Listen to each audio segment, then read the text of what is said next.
मस्त चरचरीत तेलात खरपूस भाजणारा हा नाजूक चिरलेला कांदा अगदी घरभर खमंग पसरून अगदी नावडत्या भाजीला सुद्धा आवडीने खायला भाग पाडतो.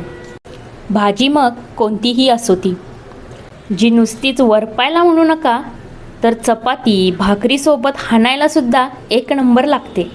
आणि विशेष म्हणजे कमी वेळ खाऊ, म्हणजेच आपण असं म्हणू शकतो ही भाजी बनवायला लागतो वेळ कमी, पण निरोगी आरोग्याची देते 100% हमी. बापरे, मध्येच लुडबुड करणारे माझे हे कवी म्हण. सगळ्यांचा आवडता प्रश्न म्हणजे आमची त्वचा तजेलदार कशी राहील? कशी राहील म्हणजे काय? जेवणात बीट भरपूर खा. हो, नक्की खातो, पण उकडून खावे की कच्चे खावे? हा लगेच दुसरा प्रश्न डोकावतोच. कसेही खा, फायदेच फायदे.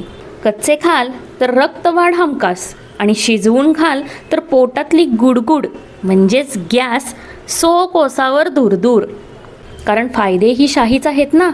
रक्तदाब कमी, तजेलदार त्वचा, भरपूर हिमोग्लोबिन आणि भरपूर कॅल्शियम. वा वा वा. जाता जाता आपल्या चिल्ल्या पिल्ल्यांसाठी खास एक टीप. हीच भाजी त्यांना त्यांच्या आवडणाऱ्या प्लेटमध्ये काटा चमचासहित शाळेतून घरी आल्या आल्या खायला द्या. मग बघा ते कसे खातात.